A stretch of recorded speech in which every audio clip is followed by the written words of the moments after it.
Thank you.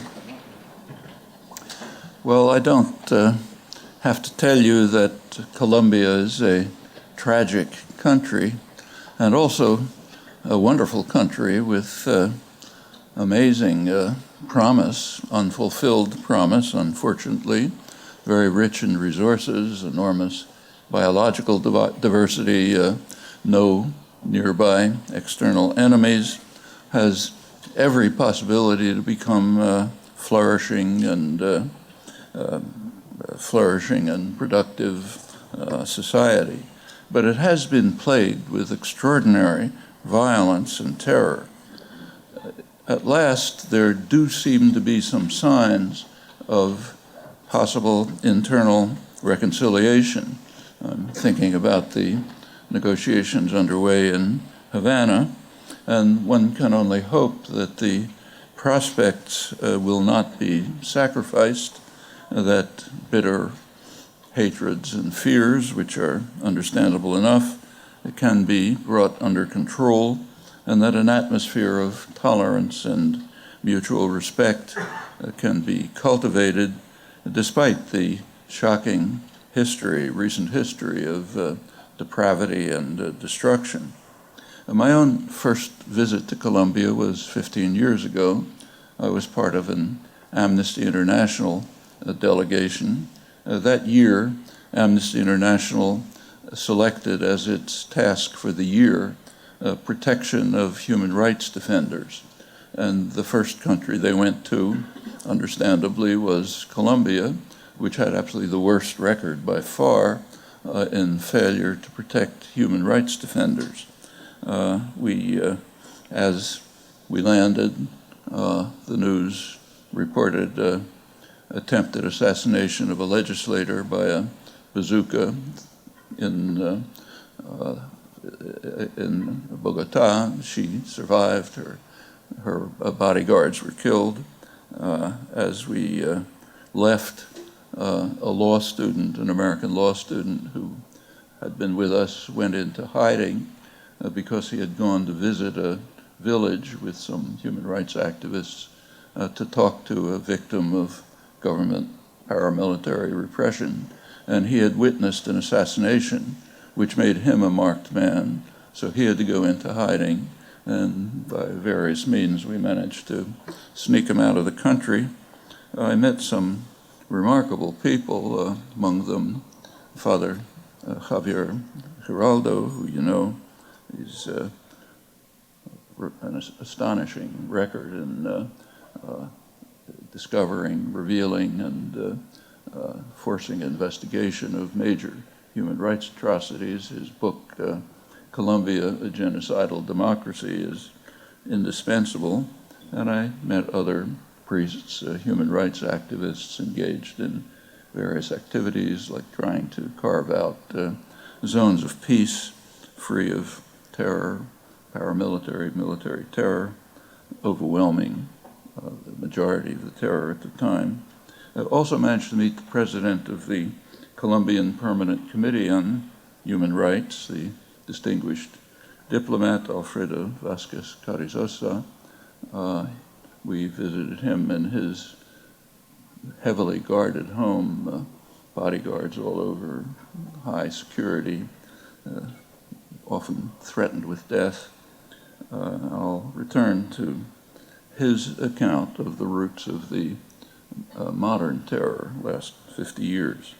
I've taken a couple of other trips, mostly to Cauca, La Vega and Cauca, with human rights activists from Colombia and the United States. On one trip, we wanted to talk to peasants, but we couldn't go outside of Popayan, the local town, because there was too much violence outside. So people came in from the countryside, were brought in with horrible stories, people who'd been victimized by what's called here fumigation, means chemical warfare, which is designed to essentially destroy everything. Maybe it kills some coca plants, but it kills everything else too. Some of them had kind of carved out a niche. Coffee farming is a very difficult profession because the United States has blocked efforts to establish a coffee cartel which could stabilize prices. It's done for commodities that the U.S. is interested in, but we wouldn't allow it for them. And if prices fluctuate, small farmers can't survive, of course. Agribusiness can, but a farmer can't tell his children, don't bother eating this year, maybe we'll have food next year. But they had managed, some of them had managed to carve out a niche in Europe for high-quality coffee. That was destroyed by the chemical warfare. Of course, those lands can never be used again in the near future. The idea is based, and you see people with horrible sores, children dying, and so on, awful tales. Another visit, which happened to be personally quite meaningful to me, just a couple of years ago, I went to a small village called Santa Rita. It's a couple of miles off the Pan American Highway through a virtually impassable road. As you get near the village, there's a little clearing with a row of crosses. It's where a couple dozen people were murdered by paramilitaries a few years earlier. The first visit to Santa Rita had to be canceled because there was too much violence in the area, but then a couple months later they said it was safe, so I went with Father Geraldo again and an U.S. human rights activist, and they were, the reason for going was partly personal, but partly what they were doing. It was, they were trying to protect their lands from mining operations, which would destroy everything, of course. There's a mountain above the village which they needed for water supplies and other resources. The mining companies and the government wanted to destroy it. The personal part was that they were dedicating the mountain to my late wife. She had never been there, but I'd been there a couple of times, so we had a ceremony, and the compassion and kindness of these simple campesinos and indigenous people is something pretty hard to forget. The people, and I've been there a couple other times, similar visits. I should say that we were helped enormously by the Cauca ombudsman, who arranged the trip and gave us those heavy cars that can go through these impassable roads and got us there and so on. And pretty impressive people. Well, the population is plagued with multiple curses. Paramilitary, military terror, major one, development projects that destroy their lives, what's called the drug war, which has essentially nothing to do with drugs. It has no effect on the price and availability of drugs. That's been known for decades. It continues. One expert commentator on it, Charles Berquist, a noted scholar, pointed out that a good case that can be made that the U.S. drug war is designed for two purposes: to control what are called the dangerous classes in the United States, mostly black males, long history of this, and to lay the basis for counterinsurgency operations abroad. That's a pretty plausible argument, and it's very hard otherwise to explain why the same policies are carried out for 40 years when they are known to be ineffective, and when there are policies that are much cheaper and are known to be effective, which aren't used, like prevention and treatment. The United States is now, as you know, probably almost isolated in the hemisphere in its insistence on maintaining the drug war, which has had a devastating effect in Latin America, Mexico in recent years, Colombia, and here is basically used for incarceration of mostly black males. Incarceration rate has skyrocketed since the drug war was designed. It's designed on very racist grounds, quite explicitly, but it continues. The drug war in Colombia, so-called, as I said, it clears the land, destroys crops, drives people off the land. Colombia now has the largest, by far the largest displaced persons population in the hemisphere, one of the world leaders for 4 to 5 million. Destroys water supplies and so on. And it frees the land for exploitation by multinationals, mining, energy projects, for the tiny Colombian elite, rich ranchers and things like that. And the people are destroyed. The Plan Colombia Clinton's Plan Colombia had just been instituted shortly before my first visit, and it has had some achievements.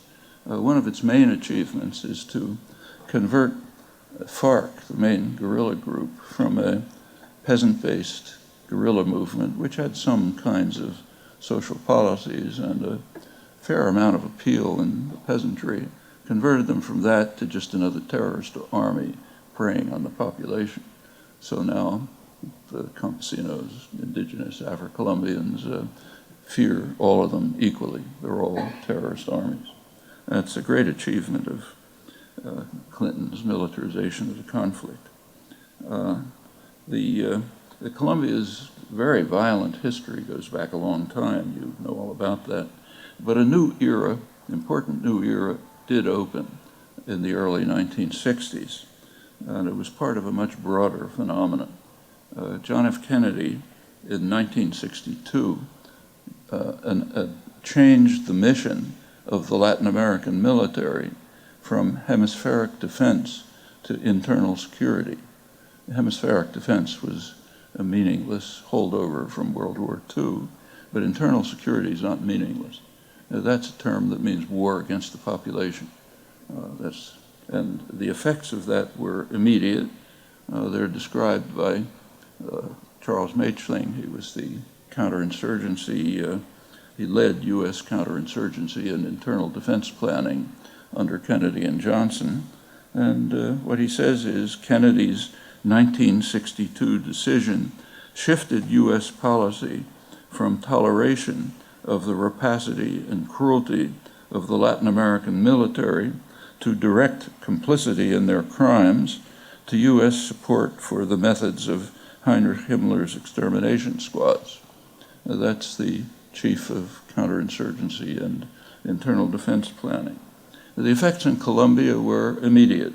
In 1962, the same year, Kennedy sent a counterinsurgency special forces mission to Colombia, led by General William Yarbo, who studied the situation and gave their advice to the Colombian government. The advice was that I'm quoting it, they should turn to paramilitary, sabotage, and other terrorist activities against known communist proponents to be employed as soon as we have an appropriate apparatus in place. Notice this is an internal document, so no pretenses are necessary. It's we will have the apparatus in place, and then we can turn to paramilitary, terror, sabotage, to be employed against known communist proponents. Well, communist proponents is a technical term which has very broad application in U.S. counterinsurgency doctrine. Its meaning actually was spelled out by Vasquez Carrizosa, echoing Machling. He said that I'll quote him, the Kennedy administration took great pains to transform our regular armies into counterinsurgency brigades, accepting the new strategy of the death squads, ushering in what is known in Latin America as the national security doctrine, not defense against an external enemy, but a way to make the military establishment the masters of the game with the right to combat the internal enemy. It's the right to fight and exterminate social workers, trade unionists, men and women who are not supportive of the establishment and who are assumed to be communist extremists. And this could mean anyone, including human rights activists such as myself, which is, of course, why he's under heavy guard when we visited him. You may have noticed earlier I said Colombia has no nearby external enemies. It has a more remote external enemy, namely the country that is regarded in the world by a long lead as the greatest threat to world peace, namely us, and nobody's even close. Americans are protected from this information, which comes from US-run polls by the free press, which is careful not to report it. But that doesn't, Colombians know what it means. Well, the events that followed were very much the way Maechling and Vasquez Carrizosa described. The first major step was the military coup in Brazil, obviously the most important country, 1964, immediately after the Kennedy assassination. The Kennedy brothers had more or less laid the basis for it. This established the first so-called national security state, kind of neo-Nazi terror torture state, soon followed by many others, Uruguay, Chile, Argentina, which was maybe the worst of them, and was the major favorite of Henry Kissinger and Ronald Reagan. They really were delighted in Argentine neo-Nazis. The plague reached Central America in the 1980s, in the Reagan years. The basic problem that the United States faced throughout this horrendous period was accurately described by Henry Kissinger when he was discussing the need to overthrow the parliamentary government of Chile and to install the Pinochet dictatorship. You know about that without comment. What he said is that Chile, Allende's Chile, he said, is a virus that might spread contagion elsewhere. That's a leading theme of foreign policy, kind of a mafia doctrine. You cannot accept disobedience because it could spread. And that's over and over again. It's the main theme of post-war history, over and over. Chile was, in fact, such a virus, the parliamentary regime. How was it going to spread contagion? By success. If it succeeded in showing that parliamentary means could carry forward social democratic programs, that could have an effect in other places. Kissinger pointed out it could have an effect all the way to Southern Europe. They were much concerned then about what was called Euro-communism. It was basically social democracy. Incidentally, Kissinger was joined by Brezhnev in this concern. They were both worried about it for different reasons, similar but different reasons. And Kissinger didn't think that Chilean armies were going to land in Madrid. He just thought that the model might spread and that would be dangerous. What do you do when you have a virus that might spread contagion? You destroy the virus and you inoculate the potential victims. How do you do that? By installing murderous terror states, like national security states. That story is repeated over and over again throughout the world. And we should bear that in mind. The destruction of democracy in Brazil, which was welcomed enthusiastically by the United States. These are the liberal administrations of the 60s.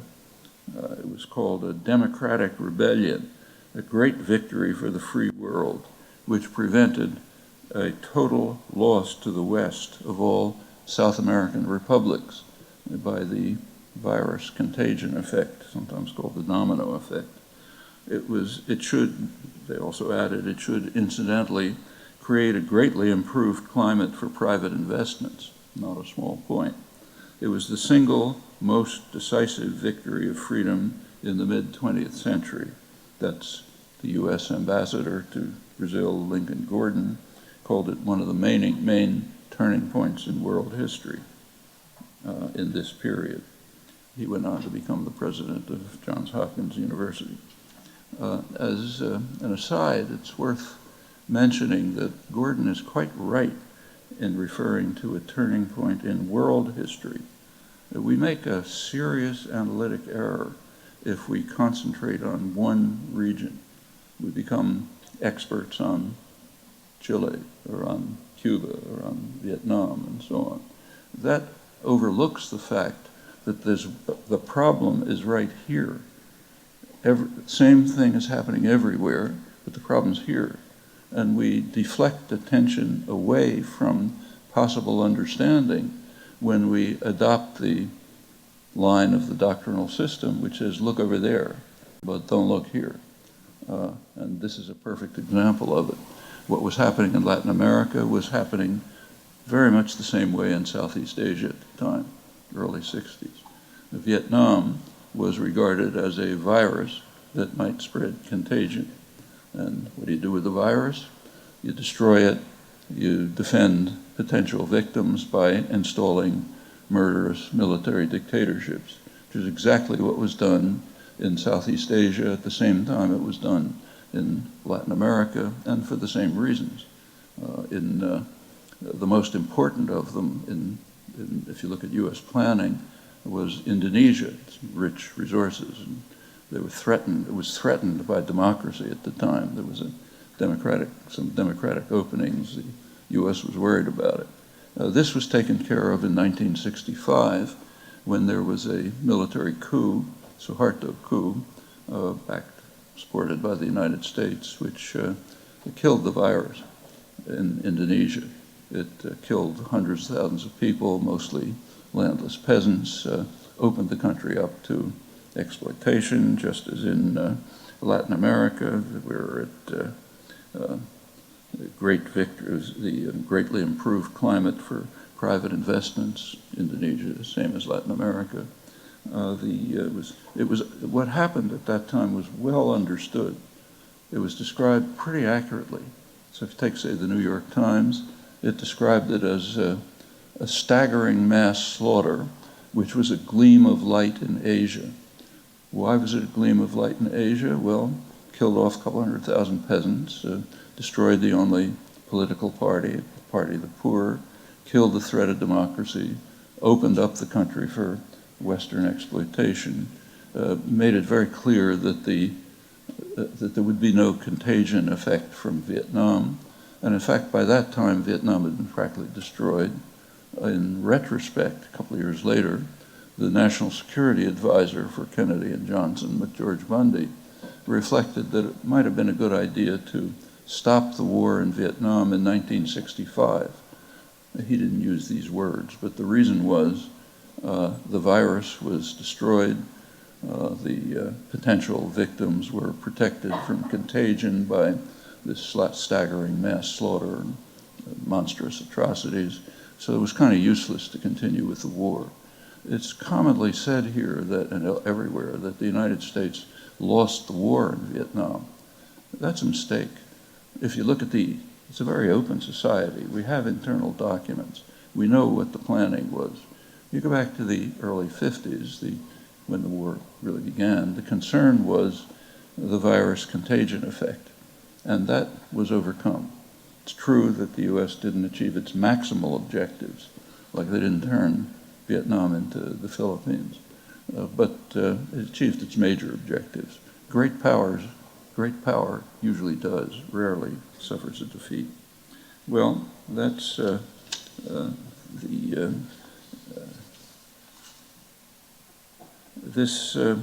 I should go on to say that this gleam of light in Asia, namely the mass slaughter and destruction of democracy in Indonesia, eliminated one of the pillars of the non-aligned movement.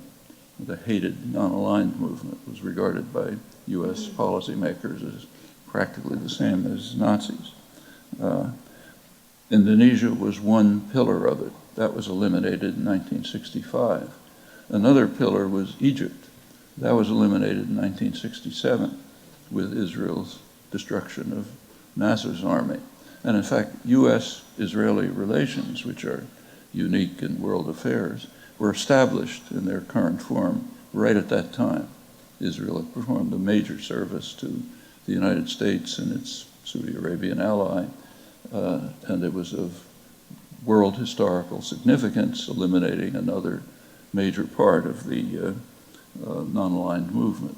The non-aligned movement still exists. It's a large majority of the world population, but it's essentially disregarded.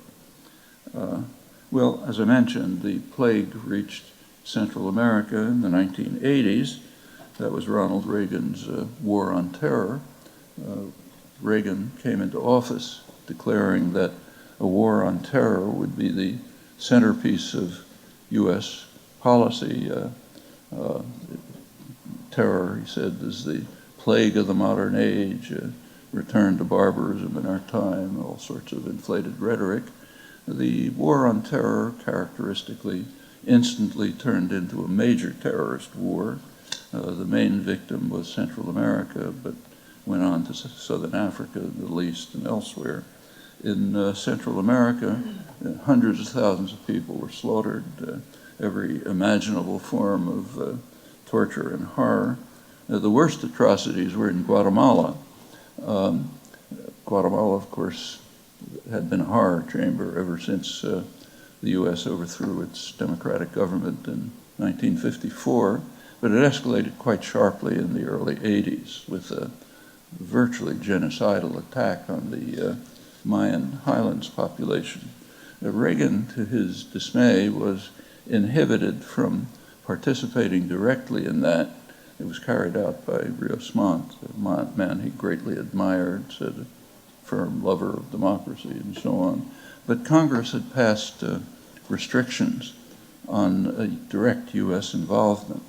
So the Reagan administration had to turn to a terrorist network, Taiwan, Argentine neo-Nazis, but mainly Israel, which was willing to provide its services in training, counterinsurgency work, arming the army, and so on. And that became particularly important after Argentina had an unfortunate return to democracy, and the military was no longer available for that. Others sometimes use terrorists, but the United States is a powerful state. It uses terrorist states, and that's a much more effective terror network. That's what happened in Guatemala. Well, as a result, the United States was not providing direct military aid to Guatemala. That was being done indirectly.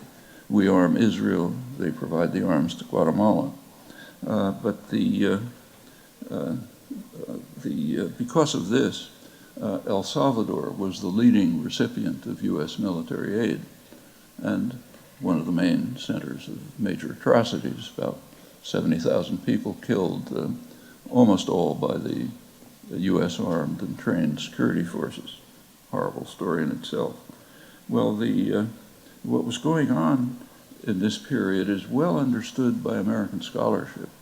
So the leading academic specialist on human rights in Latin America, Lars Schultz, North Carolina, he found, I'll quote him, that he wrote in 1981, just when Reagan's terror war was taking off, he said, U.S. aid has tended to flow disproportionately to Latin American governments which torture their citizens, to the hemisphere's relatively egregious violators of fundamental human rights. That includes military aid, it's independent of need, and runs through the Carter period. There are other studies which confirm it. Time's short, so I won't review them. But basically, academic studies draw the same conclusion, and it's entirely understandable. That's the way the mafia operates, the international mafia. The basic principles of state terror are explained by Lars Schultz in his standard scholarly work on the main book on U.S. foreign policy and human rights in Latin America. What he's referring here to the national security states established from the early 1960s after the Kennedy initiatives. He says the goal of these national security states backed by the United States is to destroy permanently a perceived threat to the existing structure of socioeconomic privilege by eliminating the political participation of the numerical majority of the popular classes. That's pretty accurate, and it's not only in Latin America, and understandable. Well, the pattern has been followed since. I won't run through the details. There were peace accords in El Salvador in 1992, which sharply reduced state crimes. Therefore, the country was dropped from its leading role in the hemisphere as a recipient of U.S. military aid. It was replaced by Colombia, which had an awful record and moved into first place at that time, not because Colombian atrocities increased, but because Salvadoran ones decreased. So Colombia became the leading recipient in the hemisphere of military aid. In 1999, Colombia achieved made a greater achievement. It became the leading recipient worldwide of U.S. military aid. This incidentally excludes Israel and Egypt, which are a separate category. But apart from them, Colombia in 1999 became the world leader. Now again, it wasn't because Colombian atrocities increased. They were just continuing at the regular level.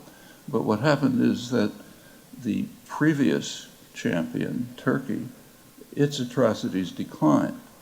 Through the 1990s, some of the worst atrocities in the world were carrying out by Turkey within NATO.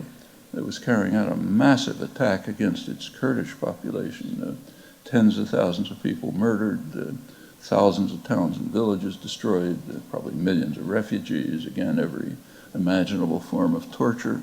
And it was armed by the United States. 80% of the arms came from the Clinton administration. As atrocities peaked, aid peaked. In 1997, the Clinton administration actually sent more arms to Turkey than in the entire Cold War period, up to the onset of the insurgency.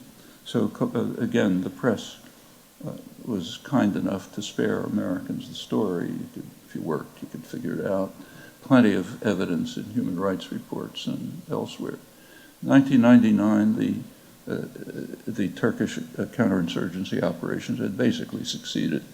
So Turkey gave over its leadership role to Colombia, where the atrocities were still continuing. Well, it has long been known that Colombia is the world champion in murder of human rights activists, union activists, other state crimes.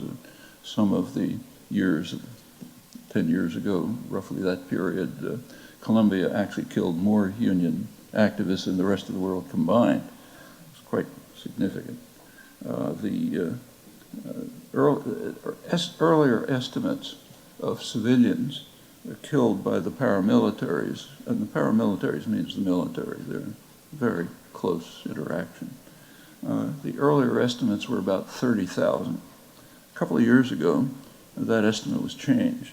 Colombia's prosecutor general revealed that it's investigating 150,000 extrajudicial killings by paramilitary groups from the late 80s to the present. Now, that places Colombia well beyond even the Argentine neo-Nazi junta, which had the record before that, and well beyond the Pinochet dictatorship. Now, this very close collaboration has been well documented between the government, the paramilitaries, and the major narco-traffickers. Large part of the Congress in Colombia is now under criminal investigation for paramilitary ties, and dozens have been arrested. As I mentioned, Colombia also has the hemispheric championship for displaced persons, substantially U.S. chemical warfare, fumigation, one of the world leaders. And as U.S. aid increases, Colombia descends deeper into poverty. So here's a 2010 report in the Washington Post, pointed out that Colombia is Washington's closest ally in the continent, of course, by far the leading aid recipient. It found that 43% of the population live in poverty, 23% in extreme poverty, and that Colombia is the only major country in Latin America in which the gap between rich and poor has increased in recent years. That's citing the UN Economic Commission on Latin America. And remember, this is happening in a very rich country, enormous resources, no nearby external threats. There's a study by the very courageous Colombian journalist, Claudia Lopez, team of Colombian scholars, which revealed these facts. That's what led to the investigations. And they went well beyond in showing persuasively that the criminal conspiracy of government, paramilitaries, narco-traffickers has a very ambitious plan, what they call to refound the nation. That's the title of their study. To legalize the enormous wealth and power that they've amassed during these years of paramilitary government expansion and terror, and to create a new and even more grotesque Colombia. Well, let's turn to the free trade question. Obama negotiated a so-called free trade agreement to solidify the relationship with its Colombian ally, now one of the very few U.S. allies in the hemisphere as a result of the quite remarkable changes that have taken place in the past 10 or 15 years. The agreement was strongly opposed by U.S. unions and supporters of labor rights, considering Colombia's awful record. Now, that was supposed to be addressed by labor rights conditions added to the agreement, but they appear to have been completely ignored. Now, there's a recent study by the Escuela Nacional Sindical, Colombia's national union school.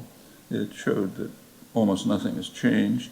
The AFL-CIO reported a summary in which they observed that the report categorically assigns a failing grade in almost every measure included in the agreement.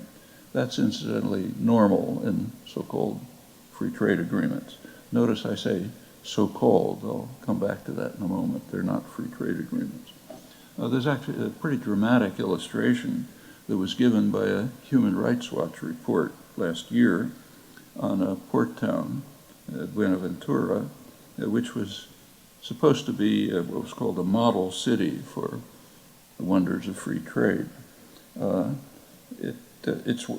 it concluded is, the Human Rights Watch report, that, quoting it, entire neighborhoods were dominated by powerful paramilitary successor groups who restrict residents' movements, recruit their children, extort businesses, and routinely engage in horrific acts of violence against anyone who defies their will. Now, these include hundreds, maybe more, of disappearances and dismembering victims and dumping their body parts. There are so-called chop-up houses where the groups slaughter and chop up their victims and toss them away, many times while they're still alive, according to Human Rights Watch. The large majority are Afro-Colombians. The police and military do nothing, even cooperate with the paramilitary successors. Virtually no one is prosecuted. Tens of thousands have been forcibly displaced from this single region, more than any other municipality in Colombia. Incidentally, we profess great horror when ISIS beheads someone, but we don't notice it when we do much worse, like this, for example, and it's not the only case.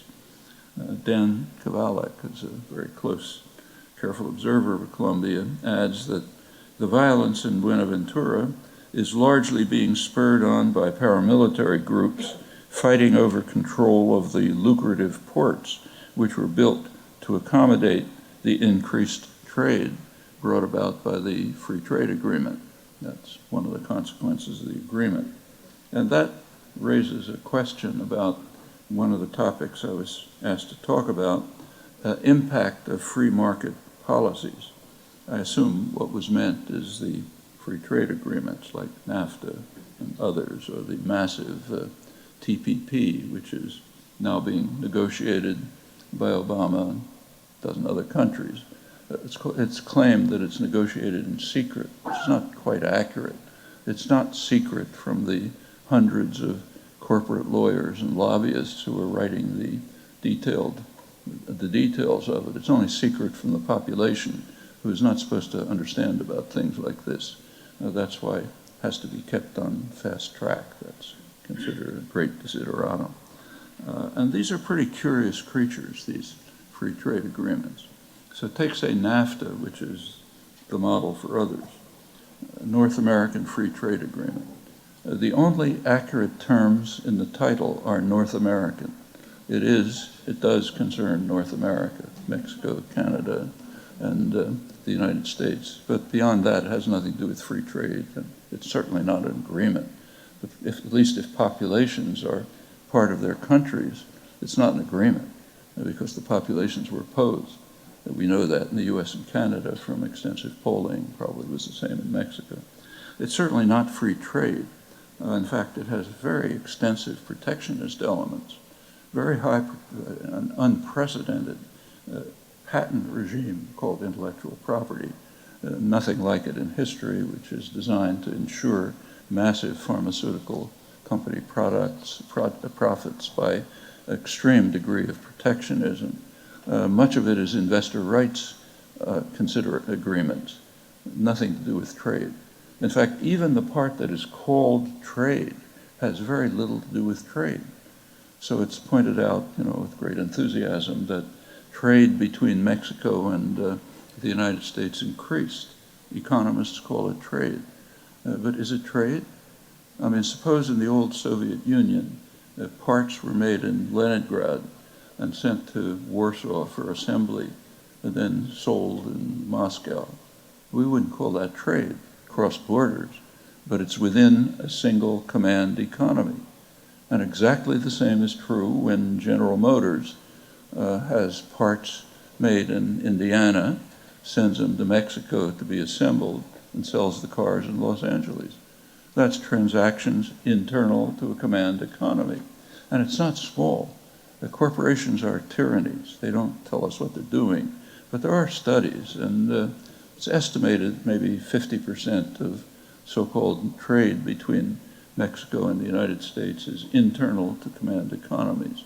So there's almost nothing about free trade in these agreements, even about trade. These are investor rights agreements, and they have effects. NAFTA is probably one of the few treaties which has succeeded in harming the populations in all three countries involved. That's not a bad record, actually. Of course, there are plenty who gain from it, lots, but not the population. One of the effects is on the front pages, the flow of undocumented immigrants from Mexico. It used to be in the past a kind of a regular interchange. People would come to pick fruit under horrible conditions in California and then go back home and so on. There was a long-standing emigration issue, partly regulated. But now there's an increasing flow of campesinos coming from corn-producing areas farther south. Why? Pretty obvious.